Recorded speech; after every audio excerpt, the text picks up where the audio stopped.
Hello everyone. अभिनव नाम है मेरा और स्वागत करता हूं आप सभी का एक बार फिर से आपके अपने यूट्यूब चैनल मैथ्स बाय अभिनव राजपूत में और मॉक मास्टरी 1.0 के 29वें मॉक में 50 मॉक की सीरीज है। और अच्छी बात यह है कि अब हमने ऑलमोस्ट 28 मॉक खत्म कर दिया है और 29वां मॉक ये है।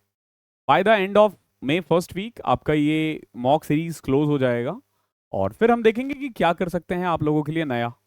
टिल देन आप मॉक मास्टरी और वन शॉट इस पे डिपेंड रहो। दोनों ही आपके लिए बहुत बेहतरीन चीज है। एक जगह से आप चैप्टर्स कर लेते हो कंप्लीट और दूसरी जगह से आप मॉक कर लेते हो। तो मैथ्स में और क्या चाहिए होता है, मैथ्स में आपको बस इसी चीज की जरूरत होती है और किसी चीज की जरूरत नहीं होती है। इन क्लासेस की एनोटेड पीडीएफ के लिए प्लीज टेलीग्राम चैनल जुड़ जाना, मैथ्स बाय अभिनव राजपूत। यहां पे आपको सारे पीडीएफ का एनोटेड पीडीएफ मिल जाएगा। नाउ अगर आप इन मॉक को मॉक फॉर्मेट में देना चाहते हो तो 49 पे करो और 50 मॉक दे सकते हो। इसके अलावा बुनियाद 1.0 मॉक बुनियाद 1.0 अगर आप 2027 की तैयारी कर रहे हो तो आपके लिए है। 13 अप्रैल से बैच स्टार्ट है, ठीक है। 6 अप्रैल को इसका ओरिएंटेशन होगा और 7 दिन बाद क्लासेस स्टार्ट हो जाएंगी। 13 अप्रैल से पहले अगर आप इनरोल करते हो तो आपको 10% का ऑफ मिलेगा बाय यूजिंग द 100 या बुनियाद। दोनों ही आप अगर यूज करते हो कोड तो आपको 10% का ऑफ मिल जाएगा। और अगर आपका प्राइमरी फोकस 2026 है तो मैं बोलूंगा द 100 आवर्स 1.0 ले लो। मे फर्स्ट वीक में आपका सिलेबस खत्म हो जाएगा। जब आप ये वीडियो देख रहे हो उस समय तक ऑलमोस्ट अर्थमेटिक खत्म हो चुका है। ऑलमोस्ट क्या खत्म ही हो गया है। अब हम एडवांस स्टार्ट करने वाले हैं मंडे से। तो स्टार्ट करता हूं, बाकी इस बैच के बारे में डिटेल में हम बात करेंगे क्लास के एंड में। पहला क्वेश्चन देखो क्या है। किसी शहर में 45% मेल और 25% फीमेल जो है ना एडल्ट पॉपुलेशन का, वो मैरिड है। Assuming that no male marry more than one woman and no woman marry more than one male। तो पूछा है परसेंटेज ऑफ मैरिड अडल्ट कितना होगा पॉपुलेशन में, मतलब टोटल पॉपुलेशन में कितना मैरिड एडल्ट होगा। देखो क्वेश्चन को समझो, बड़ा प्यारा क्वेश्चन है। 45% मेल और 25% फीमेल जो है ना एडल्ट पॉपुलेशन का, वो मैरिड है।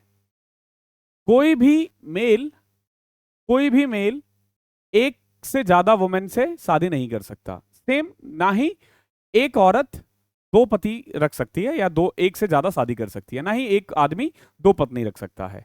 आपसे पूछा परसेंटेज ऑफ मैरिड एडल्ट क्या होगा उस पॉपुलेशन का। एक बात बताओ, ये जो 45% मेल है, इन्हीं 25% से तो ये लोग शादी करेंगे ना। ध्यान रखना, यहां दूसरे गांव से दूसरे शहर से शादी नहीं कर रहे।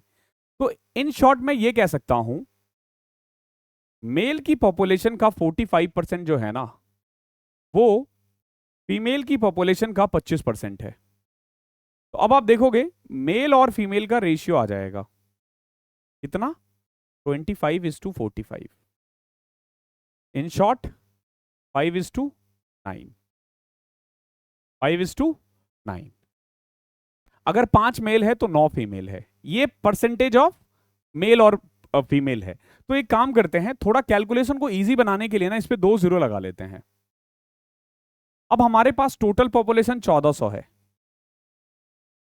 ठीक है। इसमें से शादी कितना है, या तो मेल का निकाल लो या फीमेल का निकाल दो। जैसे मेल का 45% तो 225, ऑब्वियस सी बात है फीमेल भी 225 ही होंगे। तो 450 लोगों की शादी हो रखी है आउट ऑफ 1400। या 900 का 25% निकालो तो जितने मेल उतने फीमेल, ध्यान रखना क्योंकि आपस में ही शादी कर रहे हैं। 0 से 0 कैंसिल। अब कट करो, 14 तिया 42, 30, 14 दूनी 28, 32 पॉइंट समथिंग। एक ही ऑप्शन है। बहुत प्यारा क्वेश्चन है, बहुत प्यारा क्वेश्चन है। सेकंड देखो, जो बोट की स्ट्रीम है, बोट की स्पीड है ना डाउन स्ट्रीम में 36% ज्यादा है स्टिल वाटर से। स्टिल वाटर से 36% ज्यादा है। If the boat can travel a distance of 68 kilometre upstream in 4 hour and 15 minute, then find the time taken by boat to cover the distance of 220 kilometre down stream. देखो ये क्या कह रहा है, जो डाउन स्ट्रीम की speed है ना वो स्टिल वाटर से 36% ज्यादा है। 36 का मतलब होता है 36/100, in short 4/25, sorry 9/25।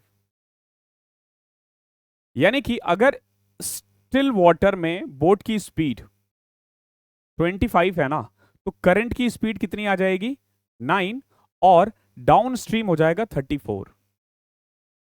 Down stream क्या हो जाएगा 34। ओके, ये रेशियो में है, ध्यान रखना। तो उस हिसाब से अपस्ट्रीम कितना होगा, 25 में से 9 गया 16। ये हमारा डाउनस्ट्रीम की स्पीड है, ये अपस्ट्रीम की स्पीड है, ये हमने माना है। बट इनके अकॉर्डिंग अगर आप चलोगे ना, तो एक बोट जो है ना वो 68 किलोमीटर जाता है कितनी देर में, 4.25 आवर्स में, कह सकते हो 4 घंटा 15 मिनट। 4 1/4 भी कह सकते हो। 4 1/4 लिखोगे तो अच्छी बात ये होगी कि 17/4 आ जाएगा। अब आप खुद देखोगे 17 से कट गया 4, यानी 16 आ गया। तो कायदे से अपस्ट्रीम कितना है 16 है, इनका भी 16 है, हमारा भी 16 आया था। मतलब यही है कि जो हमने ये एज्यूम किया हुआ है ना, यही एक्चुअल स्पीड है, यही एक्चुअल स्पीड है। तो अब ये बताओ कि 221 किलोमीटर डाउनस्ट्रीम जाने में कितना टाइम लगेगा। तो भाई देखो, हमें जाना है 221 किलोमीटर, डाउनस्ट्रीम में स्पीड जो है ना वो 34 है, 34 है। कट रहा है ये, कट के देखो 17 17 तिया 51, 17 दूनी 34, 6.5 घंटे, 6.5 आवर्स। अब बहुत प्यार से इसका आंसर फाइंड कर लोगे अगर आपने ये तरीका अप्लाई किया तो। इजी है, बहुत इजी है। थर्ड देखो, जो सिंपल इंटरेस्ट है ना सर्टेन सम पे 2 साल के लिए 8% पर एनम पे 225 लेस देन है compound interest on the same sum for 2 year at 10% per annum. एक सम है, सम कितना है हमें नहीं पता। अगर मैं 2 साल का सिंपल इंटरेस्ट देखूं ना 8%, तो वो 2 साल के कंपाउंड इंटरेस्ट 10% के बराबर के से 221 कम है, 225 कम है। इन शॉर्ट अगर मैं देखूं 100 है मेरे पास, तो सिंपल इंटरेस्ट 2 साल का कितना होगा 8% के हिसाब से 16%। अरे अगर आप 1 साल में 8% कमा रहे हो तो 2 साल में 16 कमाओगे। और कंपाउंड इंटरेस्ट कितना होगा, देखो कंपाउंड इंटरेस्ट आपको ना 10% के हिसाब से 2 साल का याद होना चाहिए, कितना होता है 21% होता है। एक मेथड लगा के भी कर सकते हो। अब देखो, अगर प्रिंसिपल हमने 100 माना है ना, तो कंपाउंड इंटरेस्ट 21 होगा और सिंपल इंटरेस्ट 16 होगा। डिफरेंस कितना आ रहा है 5 ना, बट ये लोग कह रहे हैं 225। तो ये जो 225 है ना, ये कायदे से 5 की वैल्यू है, और आपसे प्रिंसिपल पूछा है ना,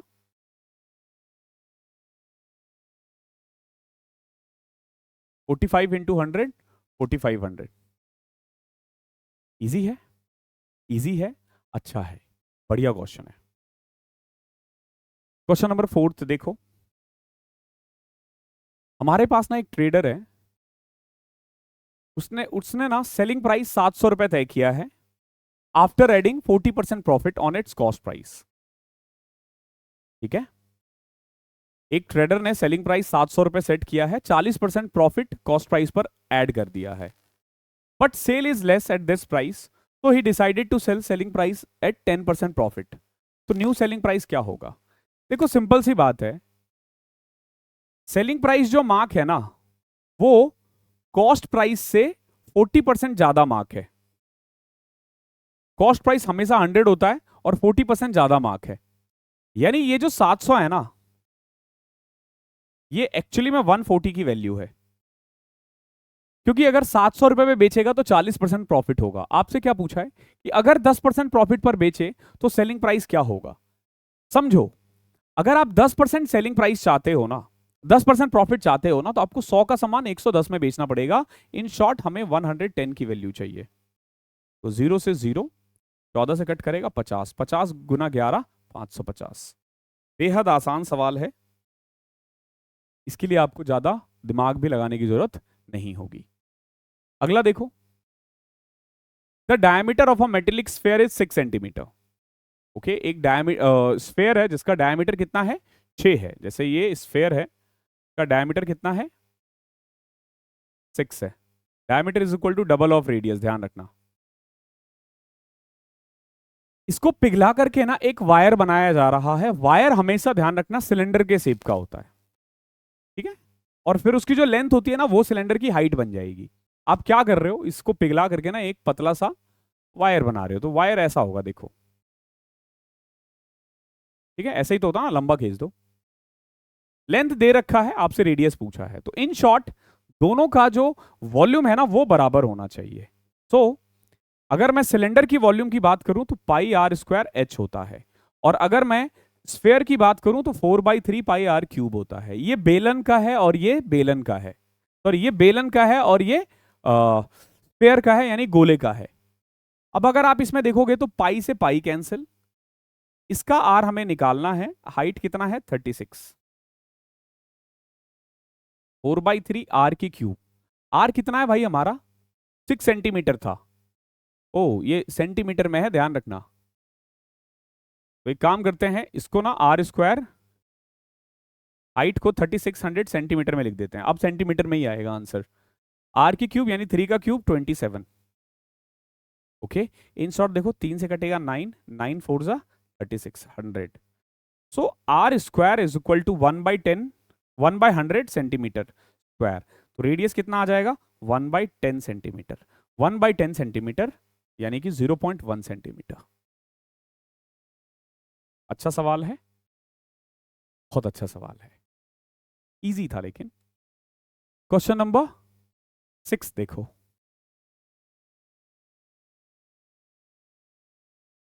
अरे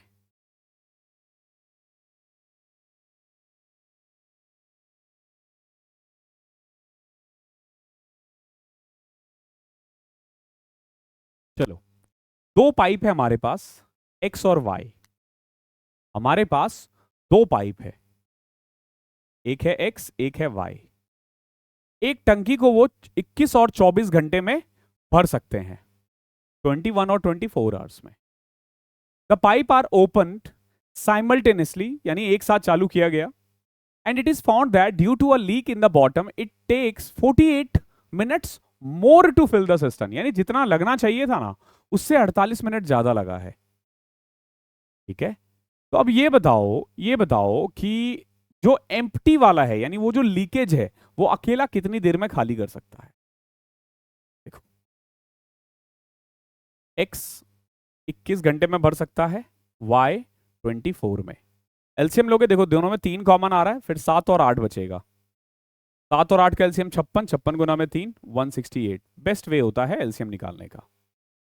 एफिशिएंसी देखोगे तो इसका 8 आ जाएगा और इसका 7 आ जाएगा, यानी अगर एक्स और वाई मिलकर काम करें ना, 168/15 लगेगा, इतना टाइम लगेगा।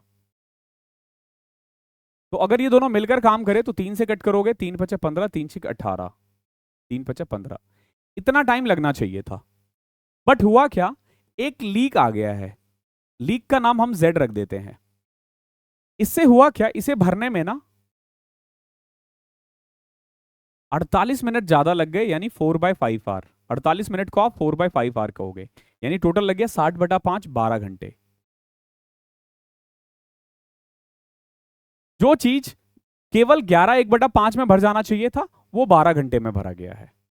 ठीक है, अगर आप देखोगे ना, 12 घंटे में 168 लीटर भरा जा रहा है।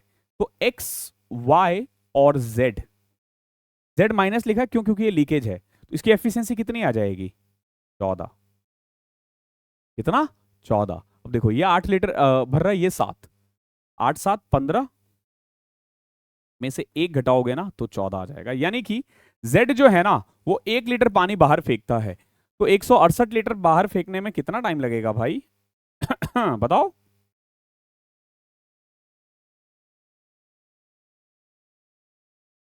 वन 168 लगेगा। आसान है, बहुत आसान है। क्वेश्चन नंबर 7वां देखो। एक सर्कल है, it touches the side BC of triangle ABC at D, and AB and AC are produced so that touch the circle at E and F. If AB 10, AC 8.6, BC 6.4, तो BE कितना होगा। देखो जब तक diagram नहीं बनाओगे समझ में नहीं आएगा। देखो एक ट्राइंगल है ABC, एक सर्कल इसको टच कर रहा है BC के साइड को D पे, और ये जब अगर मैं AB को प्रोड्यूस करूं और AC को प्रोड्यूस करूं, अगर मैं AB को और AC को प्रोड्यूस करूं तो ये ई और एफ पे टच कर रहा है। सॉरी फॉर माय डायग्राम, ठीक है, ई और एफ पर टच कर रहा है। अब देखो ए बी 10 है, ए सी 8.6 है और बी सी 6.4 है। आपसे पूछा है बताओ बीई कितना होगा, ये कितना होगा, ये कितना होगा। बहुत प्यारा क्वेश्चन है, ये अक्सर पूछा जाता है। आपको बेसिकली क्या ध्यान देना है कि अगर मैंने बीडी को ए माना है ना, तो बीई भी ए होगा, और अगर मैंने डीसी को बी माना है ना, तो सीएफ भी बी होगा। ओके, इन शॉर्ट मैं क्या कह सकता हूं, देखना, इन शॉर्ट मैं क्या कह सकता हूं, A B plus A C plus B C is equal to A B plus A C plus B C, यानी पेरीमीटर ऑफ ट्राइंगल जो होगा ना, वो इक्वल होगा ए ई प्लस ए एफ के।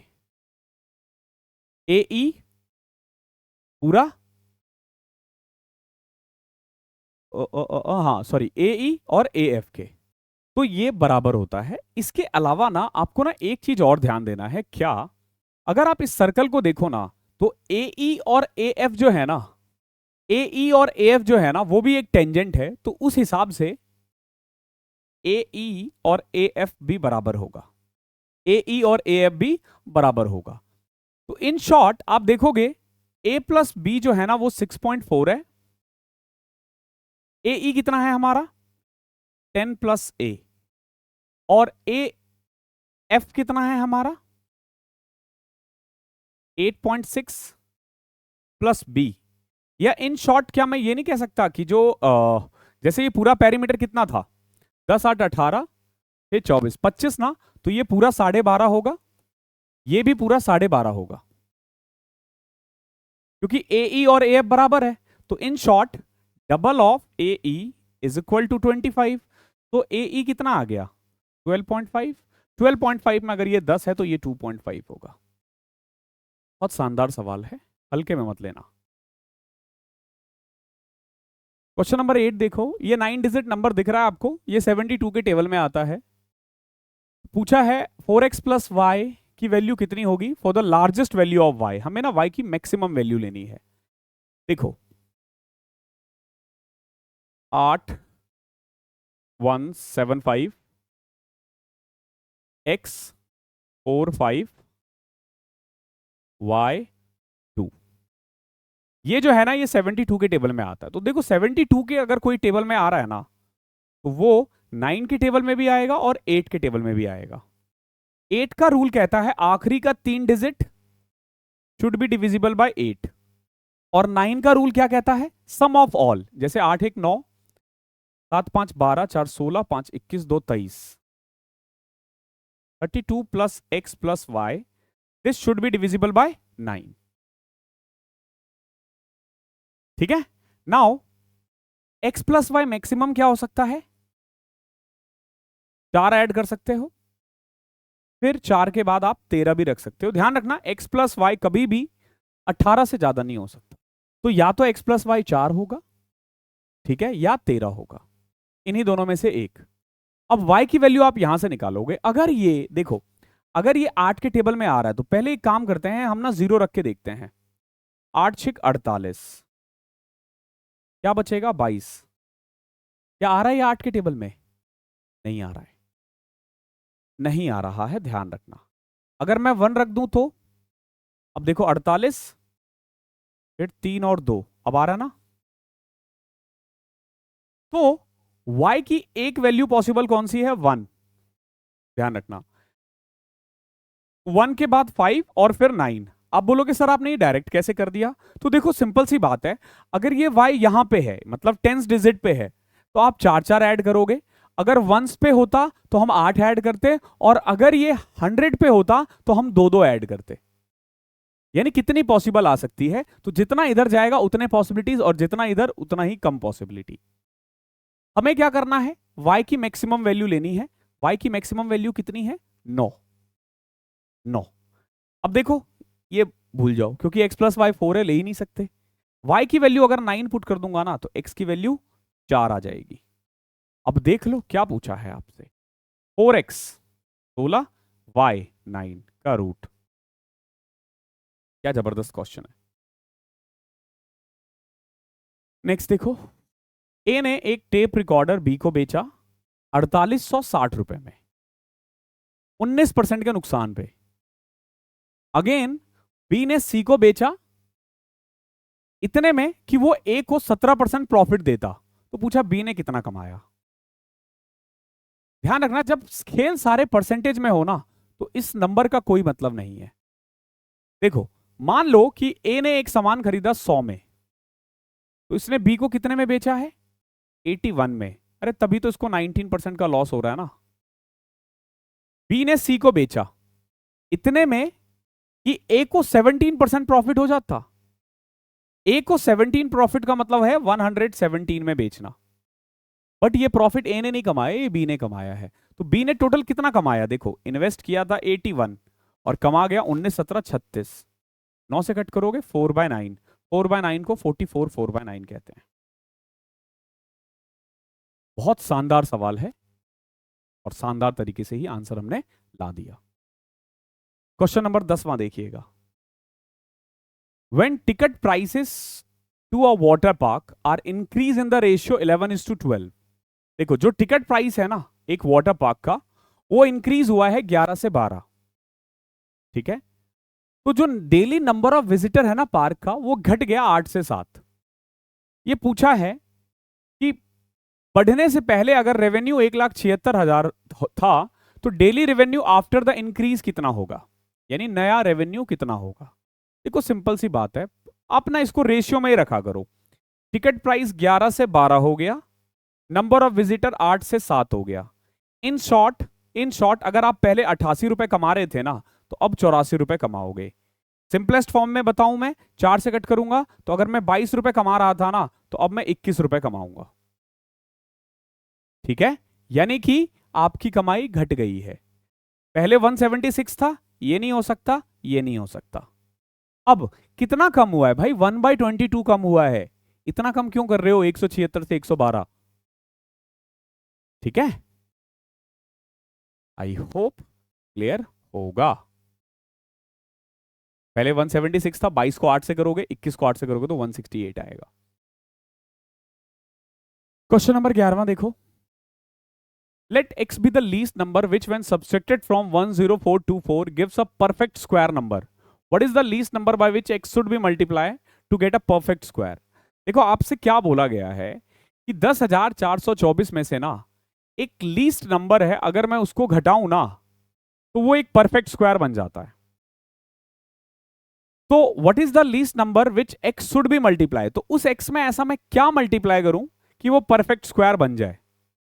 मतलब अगर आपके पास थोड़ा दिमाग है, आपने कैलकुलेशन की क्लासेस कर रखी है, तो आपको पता चलेगा कि इसके आसपास अगर किसी का स्क्वायर है ना, 104 है, जैसे 102 + 2 ना, वो ये है सिंपलेस्ट फॉर्म में 10424।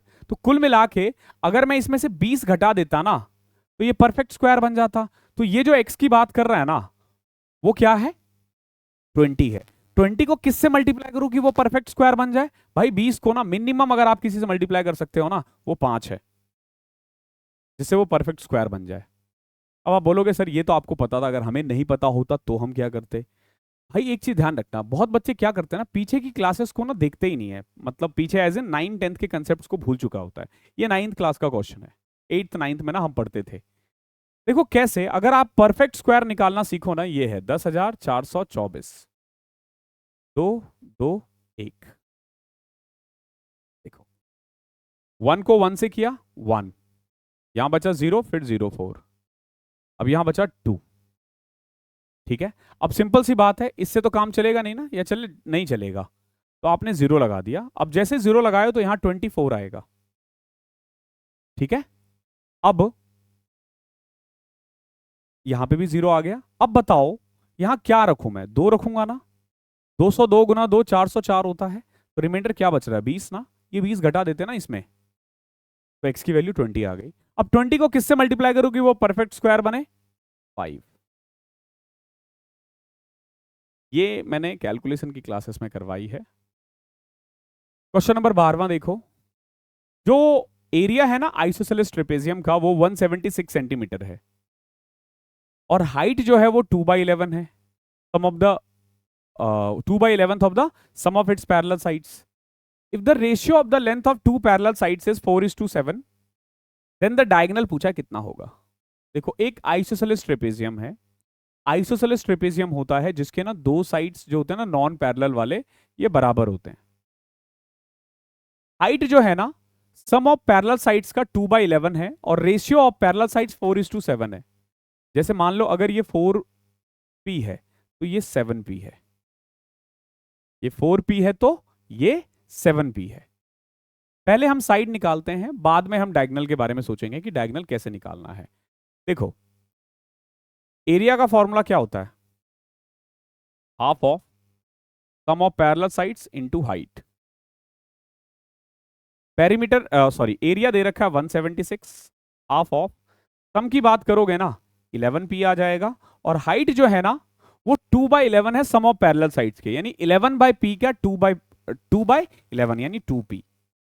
2 से 2 कटा, p square is equal to 11 कम 11 11 6 66, p की वैल्यू 4 आ गई। p की वैल्यू 4 आने का मतलब पता है क्या है, p का मतलब 4 आने का मतलब है ये 16 है और ये 28 है, और हाइट कितना है, हाइट कितना है 2/11 ऑफ द सम, यानी 44 का 2/11 8। हमसे पूछा है डायगोनल, ये डायगोनल है ना, जैसे ए सी मान लो डायगोनल, तो ए सी क्या होगा, ए सी क्या होगा। देखो अगर आप ये वाला पॉइंट निकाल दो, ये 8, ये कितना है टी सी, तो उससे काम बन जाएगा। आप बोलोगे सर ये हम कैसे निकालेंगे, तो ये भी बहुत प्यार से निकल जाएगा, जैसे ये है, ठीक है। इससे पैरेलल अगर मैं एक लाइन खींच दूं, ठीक है, यहां मत खींचो, जैसे इस हाइट को ना हम, देखो हाइट को ना यहां मत खींचो, हाइट को ना यहां खींच दिया। अब देखो इससे पैरेलल खींच दिया मैंने ये, तो अगर ये 16 है ना तो ये भी 16 है, ठीक है। अगर ये 16 है तो ये भी 16 है, तो ये 12 हो गया। इस हिसाब से अगर आप चलोगे ना तो ये 6 ये 6, अब ये 6 है 28 में से, तो आप देखोगे ये वाला जो पोर्शन है ना, देखो ये 6 है ना, तो ये वाला जो पोर्शन है ना ये 22 आ जाएगा, और ये कितना आया था 8, कर दो भाई, 22 और 8 है, ठीक है। अब ऐसे निकाल सकते हो, 22 का स्क्वायर होता है 484 और 8 का स्क्वायर होता है 64, 484 प्लस 64 548, 548 इज नथिंग बट 2√137। 4 को करोगे ना 137 से तो यही आएगा। बहुत प्यारा सवाल है, इजी मत समझना। एक आदमी ने ना 20 रुपए दिए हैं first month for the repayment of a loan of 3250 and after that he increases 15 more to payment of each month. कितने महीने लगेंगे पूरा पे करने में, इसको बोलते हैं सीक्वेंस एंड सीरीज, एपी का क्वेश्चन है ये, समांतर श्रेणी या अर्थमेटिक प्रोग्रेशन जिसको हम कहते हैं। पहले महीने वो क्या करता है 20 रुपए पे करता है, अगले महीने 15 रुपए एक्स्ट्रा यानी 35 रुपए, फिर 50 रुपए and so on.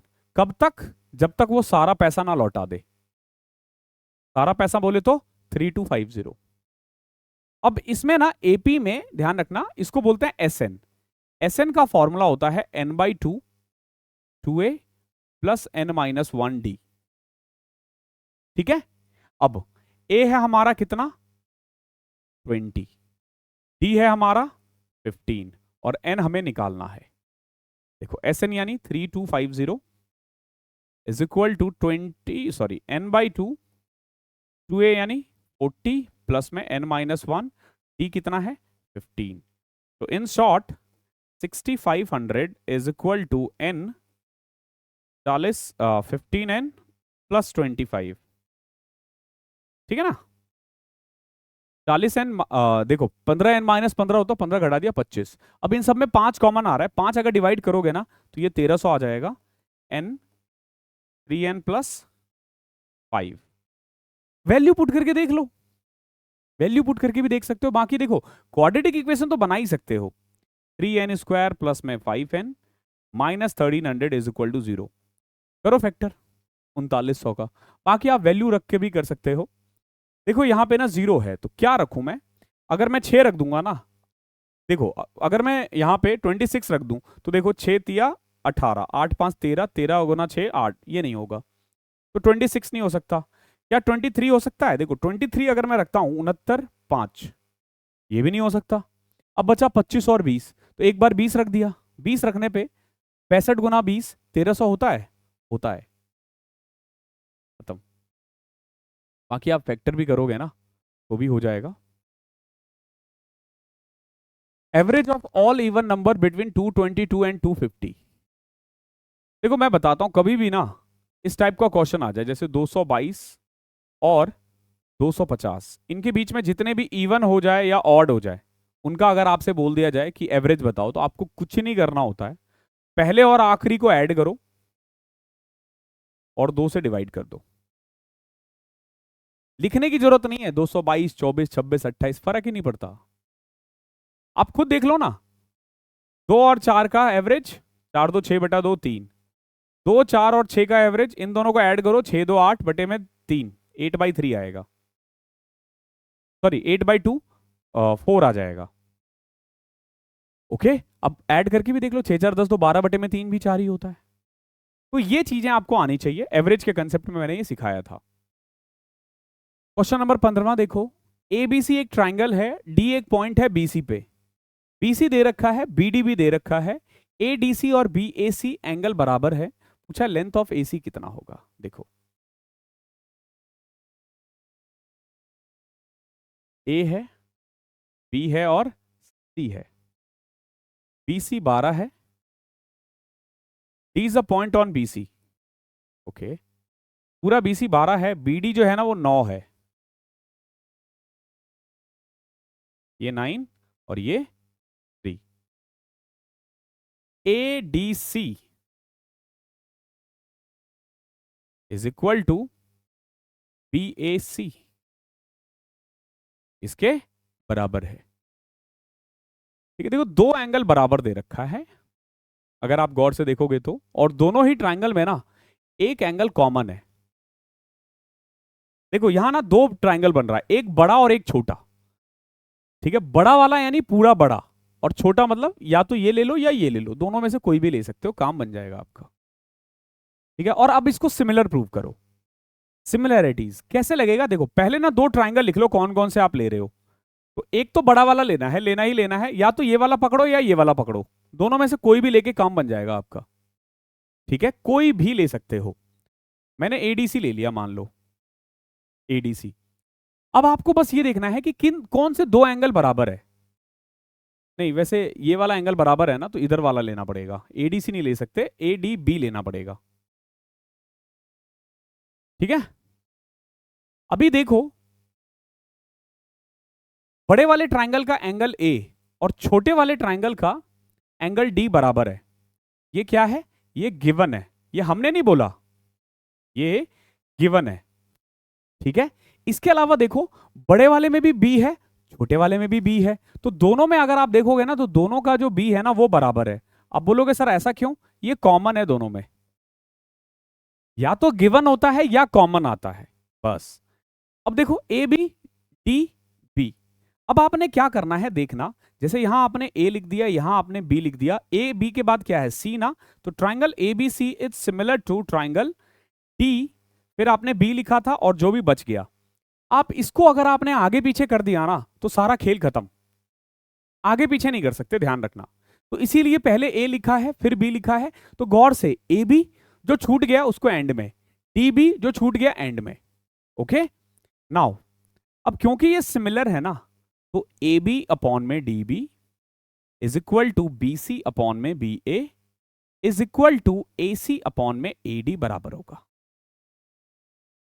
D A कह सकते हो, हमसे ए सी पूछा है ना, हमसे ए सी पूछा है, इस पूरे में ए सी एक ही जगह है, तो ए सी अपॉन में A D is equal to,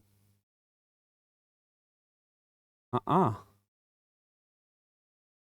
AD तो क्वेश्चन में दिया नहीं है, चलो कोई नहीं, ए बी दे रखा है, नहीं, डी बी, हाँ, ए बी अपॉन में डी बी यानी 9। बी सी, बी सी दे रखा है 12, और ए बी अगेन नहीं। तो यहां से अगर आप गौर से देखोगे ना, तो ए बी आ जाएगा आपका 12 नमा ए बी स्क्वायर आ जाएगा। ए बी दो जगह दे रखा है यार, B C into D B 108 या 6√3, ये तो ए बी आ गया हमारा। बट इससे तो यही निकल पाएगा यार। आह, ए सी 6 है वैसे इसका आंसर। ए डी सी, ओ हो, ये ए डी सी था यार। समझे, मैंने ना ए डी बी लिख दिया है यहाँ पे, समझे, तो ये ए डी सी होता, ये वाला ट्राइंगल होता, तो ये ए डी सी है, तो इसको सी बना दो, इसको सी बना दो, ये चेंज हो जाएगा फिर आपका ना, ये कहानी थोड़ी बदल जाएगी।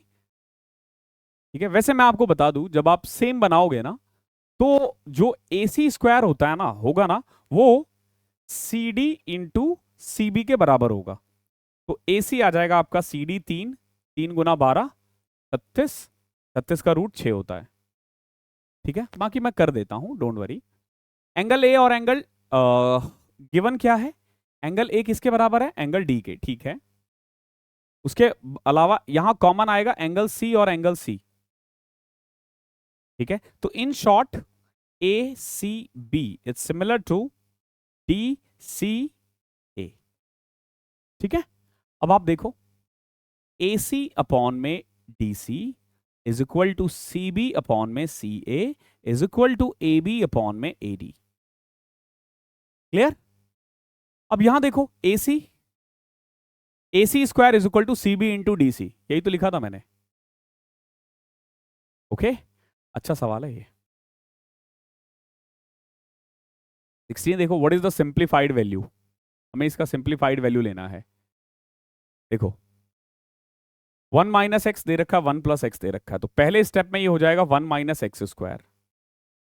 मैंने क्या किया, 1 प्लस एक्स को 1 माइनस एक्स से कर दिया, तो ये दोनों कट गया। अब जो आएगा ना, अगर मैं उसको 1 प्लस एक्स स्क्वायर से कर दूं ना, तो ये हो जाएगा 1 माइनस एक्स की पावर 4। फिर मैंने इसको मल्टीप्लाई कर दिया 1 अपॉन में एक्स की पावर 8 से, सॉरी 4 से, तो ये आ जाएगा 1 माइनस एक्स की पावर 8। ऐसे ही आपको देखना है जो हाईएस्ट पावर क्या है, हाईएस्ट पावर 8 है ना, तो आंसर 16 आएगा, ध्यान रखना। सेम क्वेश्चन ऐसे होता है, same question, sorry, same question ऐसे दिया जाएगा कि 1 माइनस एक्स या 1 प्लस एक्स मिसिंग होगा, तो आपको देखना है हाईएस्ट पावर क्या है। जैसे 8 है ना, तो आंसर आता 1 माइनस एक्स की पावर 16 डिवाइडेड बाय जो भी मिसिंग है, जो भी मिसिंग है उसको हम नीचे लिख देंगे। सेम क्वेश्चन उस तरीके से भी पूछा जाता है। क्वेश्चन नंबर 17 देखो, अलजेब्रा का क्वेश्चन है, बहुत प्यारा क्वेश्चन है, जितनी तारीफ करूं इन सवालों की कम है, बहुत हाई लेवल का क्वेश्चन है। ठीक है, थोड़ा दर दर कर देगा तुम्हारे दिमाग को। ए किसी काम का 1/5 भाग 20 दिन में करता है। अरे भाई 1/5 भाग 20 दिन में करता है, पूरा काम कितने दिन में करेगा, 20 गुना 5/1 100 दिन में। बी किसी काम का 30% 36 डेज में करता है, तो पूरा काम करने में कितना टाइम लगाएगा, 120। 2 मिनट देना।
सॉरी, एक कॉल आ गया था और अर्जेंट कॉल था तो इसलिए उठाना पड़ा। चलो अब आगे देखो, हमने ए का कर दिया, बी का कर दिया, सी देखो। सी जो है ना 80% काम 160 डेज में कर रहा है, तो 100% काम करने में कितना टाइम लगेगा? 200। अब यहां से ना आप पहले इनकी एफिशिएंसी निकाल दो। 100, 120 और 200 का एलसीएम 600, एफिशिएंसी 6, 5 और 3। यहां तक आई डोंट थिंक कि आपको दिक्कत होगी। अब सोचो आगे क्वेश्चन क्या कह रहा है। अब देखो क्वेश्चन आगे क्या कह रहा है। बी और सी ने मिलकर एक्स दिन काम किया, फिर बी छोड़कर चला गया। ए और सी ने उस काम को x माइनस 41 डेज में कंप्लीट कर दिया। देखो हुआ क्या, पहले बी और सी ने x दिन काम किया, फिर बी छोड़कर चला गया और ए प्लस सी ने बचा हुआ काम x माइनस 41 डेज में पूरा कर लिया। कितना काम था? 600। आप एक तरीके से तो इस तरीके से भी आंसर निकाल सकते हो, फिर अगले लाइन की जरूरत ही नहीं पड़ेगी आपको, अगले लाइन की आपको जरूरत ही नहीं पड़ेगी। कैसे देखो, if the ratio between the work done by B plus C and A plus C is 19:6, ये किसने कितना कितना काम कर रखा वो दे रखा है, तो आप यहां से भी कर सकते हो। देखो बी प्लस सी एक्स है ना, 5 + 3 8, 8x प्लस में ए प्लस सी 3 9, 9x माइनस 41 गुना में 9, 600।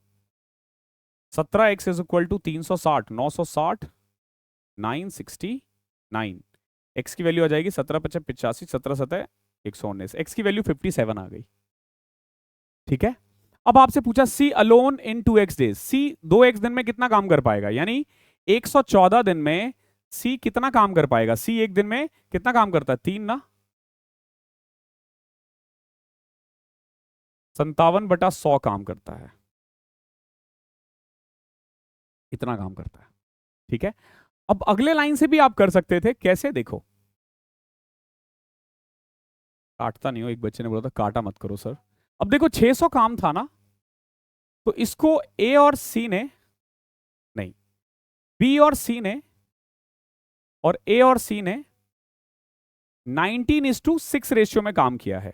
तो जब आप 600 को 19 और 6 में डिवाइड करोगे ना, यानी 25, यहां आ जाएगा 240, सॉरी 25 से कट करोगे ना 24, 24 गुना 19, 480 में से 24, 456। 456 काम इसने किया है और 144 इसने। अब एक बात बताओ, बी प्लस सी 19 दिन 456 काम करने में कितना टाइम लगाएगा? 8 से डिवाइड कर दो, 57 डेज। आप ऐसे भी कर सकते थे, ये ज्यादा इजी है हालांकि, या आप ऐसे भी कर सकते थे, मर्जी है आपकी, लेकिन दोनों ही तरीके से क्वेश्चन लाजवाब है। क्वेश्चन में आपको कोई समस्या नहीं आएगी, बवाल क्वेश्चन है।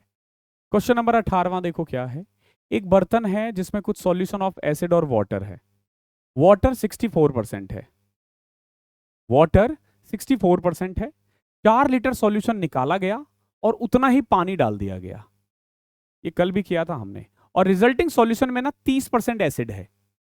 पूछा है the quantity of water in the solution at the beginning of the vessel कितना था। देखो मान लेते हैं 100 लीटर था, तो पहले था 64 पानी और एसिड 36। अब कितना बचा? अब एसिड बचा 30 और पानी हो गया 70।